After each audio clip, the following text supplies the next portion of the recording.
Hi, welcome to wings family hub. Actually பார்த்தீங்கன்னாக்கா, இந்த மாரி பர்சனலா பேசி நெறையா ரொம்ப நாள் ஆச்சு.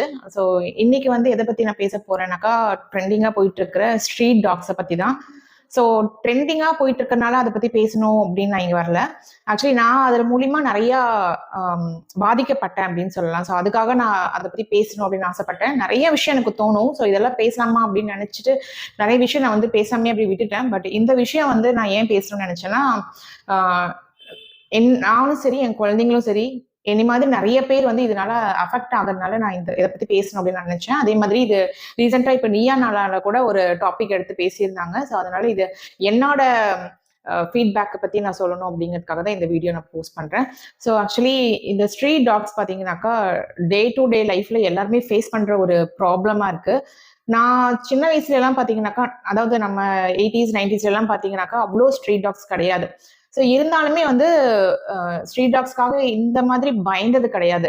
ஸோ போயிட்டே இருப்போம். யாராவது டாக்ஸ் பாட்டுக்கு போயிட்டுருக்கும், நம்ம பாட்டுக்கு போயிட்டுருப்போம். அந்த அளவுக்கு தான் இருக்கும். அப்படியே நம்ம ஒதுங்கி போயிருவோம். ஒண்ணும் பண்ணாது. பட் இப்ப இருக்கிற டாக்ஸ் எல்லாமே பார்த்தீங்கன்னா, அதோட வாய்ஸே பார்த்தீங்கன்னாக்கா, நம்மளுக்கு பயமுறுத்துற மாதிரி இருக்கு.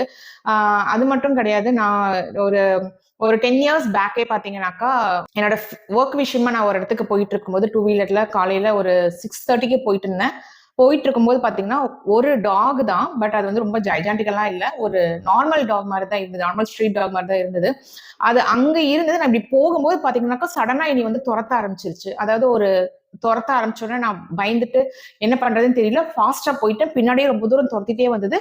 நான் எங்க போறதுன்னு தெரியாம போய் ஒரு ராங் ரூட்ல போயிட்டேன். திருப்பியும் நான் போற பிளேஸ்க்கு வரணும் அப்டின்னாக்கா, அந்த வழியா தான் வந்தாகணும். திருப்பி நான் ரிட்டர்ன் தப்பா வந்துட்டோமேன்னு சொல்லிட்டு, திருப்பியும் அந்த வழியா வரேன். அந்த டாக் வெயிட் பண்ணிட்டு இருக்கு. ஸோ அத பார்த்தோனே எனக்கு என்ன பண்றதுன்னே தெரியல. திருப்பியும் கிராஸ் பண்றதா? இல்ல அங்கேயே வெயிட் பண்றதா? அந்த ரோட்ல நெறைய பேர் நடந்து போயிட்டு இருக்காங்க. யார்கிட்ட ஹெல்ப் கேட்கறது? அ யாருமே வந்து அத தொரத்திட்டு வரும்போது யாருமே தடுக்கவும் இல்ல. அவங்க பாட்டுக்கு அவங்க வேலைய பார்த்துட்டு இருக்காங்க. ஸோ தெரியாம ஏதாவது கடிச்சிருச்சு, இல்ல தொரத்திட்டு வந்து நான் பயந்து விழுந்துட்டேன் அப்டின்னா, என்ன ஆகும்? ஏதாவது கால் உடைஞ்சிருச்சுன்னா என்ன என்ன ஆகும்? அப்டின்ட்டு ஒரு பயம் இருந்துட்டே இருந்தது. சரி ஒண்ணும் பண்ணாத நம்ம சீக்கிரமா போயிடலாம்னு சொல்லிட்டு நான் திருப்பியும் அந்த ரோட்ல போறேன். பார்த்தா அந்த டாக் அந்த டைம்ல காணோம். பார்த்தா ஒரு கட்டுக்குள்ள போயிருக்கு. நான் வரத பார்த்துட்டு திருப்பியும் வந்து அந்த கட்டுக்குள்ள இருந்து ஓடி வந்துச்சு. ஸோ ஓடி வரத பார்த்த உடனே அ இன்னும் ஃபாஸ்ட்டா போக ஆரம்பிச்சுட்டேன். அதுக்கப்புறம் பை காட் கிரேஸ் வந்து ஒருத்தர் வந்து கொஞ்சம் அதட்டி அப்படி நின்றுச்சு. அதுக்கப்புறம் அங்க இருக்கிறவங்க சொன்னாங்க, "இந்த டாக் எப்பவுமே யார பார்த்தாலும் வந்து இதே பொழப்பு தான் தொரத்திட்டே இருக்கு." அப்படிங்கிற மாரி சொன்னாங்க. ஸோ எனக்கு கொஞ்சம் பதட்டம் ஆயிடுச்சு. நான் போற ஒர்க்ல பார்த்தீங்கன்னா, அந்த பதட்டம் இருந்துட்டே இருந்தது. ஸோ அந்த டே எனக்கு அப்படி போச்சு. ஸோ அதுக்கப்புறம் பார்த்தீங்கன்னாக்கா, ஏர்லி மார்னிங் ஒரு 5, 5:30க்கெல்லாம் வாக்கிங் போவேன் எங்களோட அபார்ட்மெண்ட்ஸ்ல. எங்க அபார்ட்மெண்ட்ஸ்லயும் பார்த்தீங்கன்னா, நெறைய நாய் இருக்கும். பார்த்தீங்கன்னாக்கா, ஒருத்தர் வந்து வீட்ல வளர்த்திட்டு இருக்காரு. அந்த டாக் பார்த்தீங்கன்னா, ரொம்ப குட்டியா தான் இருக்கும். ஆனா, அவரு வளர்த்திட்டு இருப்பாரு. வீட்லயே தான் காலையிலருந்து வச்சிருப்பாங்களா என்னன்னு தெரியல. அந்த டைமுக்கு கூட்டிட்டு வந்து காலையில அ செயின் அவுத்து விட்டுருவாரு. அது பாட்டுக்கு சுத்திட்டு இருக்கும். நாங்க வாக்கிங் போம்போது அவ்ளோ ஆக்ரோஷமா வந்து அங்கிருந்து ஓடி வரும். ஸோ எங்களுக்கு ஒரு பதட்டம் ஆயிடும். அதாவது நம்ம அங்கிருந்து ஒரு டாக் நம்மள பார்த்து ஓடி வருது அப்படின்னு, கத்திட்டே ஓடி வருது அப்படின்னா, நிஜமாவே எல்லாத்துக்குமே ஒரு பயம் வரும். ஸோ அந்த மாரி ஒரு பயத்தோடயே தான் காலையில வாக்கிங் போயிட்டுருப்போம். ஸோ ஒரு குச்சி வச்சு அதட்டுனாலுமே பார்த்தீங்கன்னா, அது அடங்குற மாதிரி இல்ல. அ எவ்வளோதான் நம்ம வந்து கண்ட்ரோல் பண்ண முடியும். தனியா வாக்கிங் போயிட்டுருக்கோம். அதாவது 5:30க்கெல்லாம் இருட்டா இருக்கும். அவர் பாட்டுக்கு அங்க கழட்டி விட்டு, அவர் பாட்டுக்கு மொபைல் பார்த்துட்டு உட்கார்ந்துட்டு இருப்பாரு. இந்த டாக்க புடிங்க அப்படின்னாலும், அது ஒண்ணும் பண்ணாதுங்க. நீங்க பாட்டுக்கு நடந்து போங்கன்னு கேஷுவலா சொல்வாரு. சோ அந்த பயம், அந்த கடிச்சிருச்சுன்னா என்ன பண்றது? நம்மளுக்கு ரேபீஸ் அட்டாக் ஆயிடுச்சுன்னா என்ன பண்றது? ஆ நம்மளுக்கு குழந்தைங்க இருக்காங்க, ஃபேமிலி இருக்கு, ஹஸ்பண்ட் இருக்காரு, நம்மளுக்கு ஒர்க் இருக்கு. சோ நம்ம நெறைய சாதிக்க வேண்டியது இருக்கு அப்படின்னு இதெல்லாம் மைண்ட்ல ஓடிட்டே இருக்கும். ஸோ அ ஒரு பயத்தோடயே வாக்கிங் போயிட்டுருப்பேன். ஒரு ஸ்டேஜ்ல பார்த்தீங்கன்னா, அத வெறுத்துட்டேன். ஐயோ! இப்படி பயத்தோட நம்ம வாக்கிங் போணுமா? அப்படின்னு ரொம்ப கத்துனதுக்கப்புறம் அவர் வந்து அலர்னதுக்கு அப்புறமா வந்து பிடிப்பாரு. செக்யூரிட்டியும் பார்த்தீங்கன்னாக்கா வந்து இந்த டாக் இவரு கழட்டி விட்டுட்டு உட்கார்ந்துட்டு இருக்காரு. நாங்க எங்கள போனா எங்களையுமே தொரத்துது. எங்களுக்கே பயமா இருக்கு. சொன்னாலும் கேட்க மாட்டேங்கிறாரு அப்படிங்கிற மாரி ஃபீல் பண்ணிட்டு இருந்தாங்க. ஸோ ஒரு ஸ்டேஜ்ல நான் வாக்கிங் போறதே ஸ்டாப் பண்ணிட்டேன். ஸோ அதுக்கப்புறம் ஜிம்முக்கு போக ஆரம்பிச்சேன். ஜிம்முக்கு போம்போதும் பார்த்தீங்கன்னாக்கா, அதே டைம் ஒரு 5, 5:30க்கெல்லாம் போகும்போது, ஒவ்வொரு ஸ்ட்ரீட்லயும் வந்து டாக் இருக்கும். எந்த ஸ்ட்ரீட்குள்ள டாக் இருக்கும், நம்மள தொரத்திட்டு வரும் அப்படிங்கிற ஒரு பயத்தோட தான் வந்து நான் போயிட்டுருப்பேன். அந்த டைம்ல என்னோட பையனையும் வந்து ஷட்டிலுக்கு என் கூட தான் கூட்டிட்டு போவேன். ஸோ அவன் பின்னாடி உட்காந்துட்டு இருக்கான். தொரத்திட்டு வரும்போது, என் பையன் எனக்கு கால்ல ஏதாவது கடிச்சுச்சுன்னா என்ன பண்றது? அப்படின்னு ஒரு பதட்டத்தோடயே தான் போயிட்டுருப்பேன். ஸோ இந்த மாரி ஃபீலிங்ஸ் டே டு டே லைஃப்ல நெறைய பேர் அனுபவிச்சுட்டு இருப்பீங்க. ஸோ இதை பத்தி நிறைய பேர் இப்போ வந்து டெல்லியில ஆர்டர் பண்ணிட்டாங்க. பட் நிறைய இடத்துல இதை வந்து இதே மாதிரி ஆர்டர் கொண்டு வந்து நிறைய டாக்ஸை வந்து ரெஸ்ட்ரிக்ட் பண்ணணும் அப்படிங்கிறதுக்காக தான் இது நான் ஷேர் பண்றேன். ஸோ அது மட்டும் கிடையாது, காலையில எங்க அபார்ட்மெண்ட்ஸ்ல இப்போ நிறைய டாக்ஸ் வந்துச்சு. ஏன்னா ஒரு டாக் வந்து குட்டி போட்டுச்சுன்னா ஒரு 4-5 குட்டி போடுது அட் அ டைம்ல. ஸோ அப்படி இருக்கும்போது அந்த 4-5 டாக் எக்ஸ்ட்ரா ஒவ்வொரு டைம்லயும் வந்து எக்ஸ்ட்ரா ஆயிட்டே தான் இருக்கு. ஸோ ஒரு ஸ்டேஜ்ல பாத்தீங்கன்னாக்கா ஒரு 3 இயர்ஸ் முன்னாடி அந்த மாதிரி தான் நான் எங்க அபார்ட்மெண்ட்ஸ்ல டாக் வந்து குட்டி போட்டுச்சு. எல்லாம் பார்க்க குட்டி குட்டியா இருந்தது. அதுல ஒரு டாக் மட்டும் ரொம்ப ஆக்டிவா இருந்தது. என் பசங்களும் வந்து குட்டி பசங்கங்கறனால அவங்க வந்து அம்மா சாப்பாடு வைக்கலாம், குட்டி இருக்குன்னு சொல்லிட்டு சாப்பாடு வைக்கலாம்னு டெய்லியும் நாங்க அதுக்கு வந்து ஃபீட் பண்ணிட்டு இருந்தோம். ஸோ ஒரு ஸ்டேஜ்ல வந்து ரொம்ப ஒரு ஆக்டிவா இருந்தது. அந்த டாகை மட்டும் எடுத்துட்டு போய் வளர்த்தலாமா அப்படின்னு என் பையன் கேட்டான்.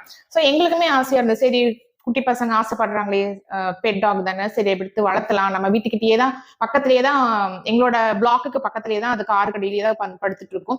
ஸோ அதுல ஒரு டாகை மட்டும் எடுத்துட்டு வந்து வளர்த்தலான்ட்டு எடுத்துட்டு வந்து வளர்த்திட்டு இருந்தோம். ஸோ அதோட கொஞ்ச நாள்லயே பாத்தீங்கன்னா அதோட நெயில் அப்படியே கீச்சிருச்சு. கீச்சின உடனே எங்களுக்கு ஒரு பயம் வந்துருச்சு. எல்லாருமே ஃபேமிலியில எல்லாருமே போய் ரேபிஸ் இன்ஜெக்ஷன்ஸ் போட்டுட்டு வந்துட்டோம். ஸோ அதே மாதிரி டாகுக்கும் கூட்டிட்டு போய் அதுக்கும் வந்து இன்ஜெக்ஷன் போட்டுட்டு வந்துட்டோம். கொஞ்சம் வளர வளர என்ன ஆச்சுனாக்கா அதோட சோஃபாவா கடிக்கிறது, அந்த மாதிரி நிறைய இஷ்யூஸ் பண்ணிட்டே இருந்தது. எங்களுக்கும் ஒரு ஸ்டேஜ்ல வந்து தெரியாம பசங்களை கடிச்சிச்சுன்னா என்ன பண்றதுன்னு சொல்லிட்டு நாங்க ஒரு டாக்ஸ் எல்லாம் வளர்த்துவாங்க அங்க கொண்டு போய். ஏன்னா அங்க விட்டாலுமே ஒன்னா வீட்டுக்குள்ள வந்துருது. நாங்க ஃபீட் பண்ணிட்டு இருந்தனால வீட்டுக்குள்ள வந்துருது. வெளியெல்லாம் சுத்திட்டு திருப்பி வீட்டுக்குள்ளேயே வந்துருது. அப்படிங்கறதுனால நாங்க வேற ஒரு இடத்துல கொண்டு போய் அதை விட்டுட்டு வந்துட்டோம். பட் அந்த மாதிரி சுச்சுவேஷன்ஸ் இருந்தது. அதுக்கப்புறம் இப்ப ரீசன்ட் டைம்ஸ்ல பாத்தீங்கன்னா அந்த மாதிரி தான் நிறைய ஸ்ட்ரீட் டாக்ஸ் வந்துச்சு. இப்ப பயமா ஆயிடுச்சு. நம்ம எடுத்து வளர்க்கறதுக்கும் பயமா இருக்கு. அதே மாதிரி ரோட்ல போறதுக்கு பயமா இருக்கு. காலையில பாத்தீங்கன்னா அந்த 4-5 டாக் சேர்ந்து கத்துற சவுண்டு நம்ம பசங்களை ஏதாவது பால் தீந்துருச்சு, பால் வாங்கிட்டு வாங்கன்னு சொல்லி அனுப்புறதுக்கு கூட பயமா இருக்கு. ஏன்னா ஏதாவது இப்ப நிறைய வீடியோஸ் எல்லாம் பார்த்திருப்பீங்க, நீங்களும் பார்த்திருப்பீங்க, நானும் பார்த்தேன். ஸோ அந்த மாதிரி ஒரு குழந்தைய ஒரு டாக் கிடையாது, ஒரு 4-5 டாக் அப்படியே சுத்தி வளைச்சு அப்படி கொதறி வச்சிருது. ஸோ அதெல்லாம் பார்க்கும்போது கண்டிப்பா எல்லா பேரண்ட்ஸுக்குமே ஒரு பயம் இருக்கும். ஸோ அந்த மாதிரி தான் எனக்குமே காலையில பால் தீந்தா கூட வரட்டி போட்டு குடிச்சுக்கலாம் அப்படிங்கிற மாதிரி இருக்கும். ஏன்னா காலையில நாங்க ஷாப்பிங் போறதுக்கு எங்களுக்கும் டைம் இருக்காது. ஸோ குழந்தைங்களை அனுப்பிச்சு வாங்கலாம்னாக்கா இந்த டாக்னால பயமா இருக்கு. ஸோ அதனால வெளியவே போகிறதுக்கு பசங்களை அனுப்புறதுக்கே பயமா இருக்கு. காலையில அந்த டைம்ல ஏதாவது கிடைச்சிச்சுன்னா என்ன பண்றது அப்படின்னு சொல்லிட்டு கண்டிப்பா இதுக்கு வந்து கவர்மெண்ட் ஏதாவது ஸ்டெப் எடுக்கணும். ஏன்னா எல்லாருமே டே டு டே லைஃப்ல ஃபீல் பண்ற ஒரு விஷயம் இது. நிறைய பேர் வந்து அவங்களோட குழந்தைய இழந்திருக்காங்க. ஸோ இது மூலியமா நிறைய பேர் இன்னுமே இந்த மாதிரி நிறைய ஆகாம இருக்கணும். ஏன்னா நம்மளோட உயிரை தவிர வேற எதுவுமே பெருசு கிடையாது. நம்ம அவ்வளோ பாதுகாத்து குழந்தைங்களை கஷ்டப்பட்டு வளர்த்துற குழந்தைங்கள ஒரு ஸ்ட்ரீட் டாக்காக நம்ம வந்து ஸ்ட்ரீட் டாக் கடியில நம்ம வந்து விட்டுறக்கூடாது. ஒரு புலி வந்துருச்சு, ஒரு 4-5 புலி வந்துருச்சு அப்படின்னாக்கா நம்ம அதை வளர்த்தலாம்னு சொல்லி யாராவது எடுத்து வளர்த்துவாங்களா? அந்த மாதிரிதான் இப்போ அதை பார்த்தாலே அந்த மாதிரிதான் நம்மளுக்கு ஒரு பதட்டம் இருக்கு.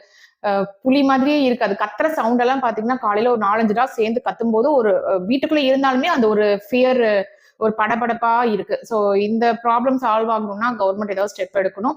ஸோ அது நானும் கவர்மெண்ட் கிட்ட இது கேட்டுக்கிறேன். ஸோ இந்த மாதிரி யாரெல்லாம் உங்களோட லைஃப்ல ஏதாவது இந்த மாதிரி அனுபவிச்சிருந்தீங்க, இந்த ஸ்ட்ரீட் டாக்ஸ்னால ஏதாவது அஃபெக்ட் ஆயிருந்தீங்கன்னா கமெண்ட் செக்ஷன்ல மென்ஷன் பண்ணுங்க. ஸோ இந்த வீடியோஸ் வந்து நிறைய பேருக்கு ஷேர் பண்ணுங்க. எப்படியாவது கவர்மெண்ட் கிட்ட போயிட்டு ஒவ்வொரு லேடிஸோட ஃபீலிங்ஸ், ஒவ்வொரு பேரண்ட்ஸோட ஃபீலிங்ஸும் கவர்மெண்ட் பார்த்தாதான் எந்த மாதிரி எல்லாம் டே டு டே லைஃப்ல கஷ்டப்படுறாங்க அப்படிங்கிறது தெரியும். ஏன்னா கார்ல போறவங்களுக்கு பிரச்சனை கிடையாது. பட் நம்ம ஒரு 2 வீலர்ல போறோம், நடந்து போறோம் அப்படிங்கும் போது கண்டிப்பா அதோட ஃபியூச்சர் எப்படி இருக்கும்? டாக் சப்போஸ் கடிச்சிருச்சு அப்படின்னா, ஏன்னா நம்ம ஃப்ரீயா நடக்க கூட முடியல அப்படிங்கும் போது என்ன லைஃப் இது? ஸோ அதுக்கு கண்டிப்பா கவர்மெண்ட் வந்து ஏதாவது ஸ்டெப் எடுக்கணும். ஸோ இந்த மாதிரி வீடியோஸ் நீங்களும் நிறைய பேருக்கு ஷேர் பண்ணுங்க. ஸோ சீக்கிரமா ஒரு ஸ்ட்ரீட் டாக்ஸ் கிட்ட இருந்து நல்ல ஒரு நம்மளுக்கு ஒரு விடிவு காலம் பிறக்கட்டும் அப்படின்னு ஆசைப்படுறேன்.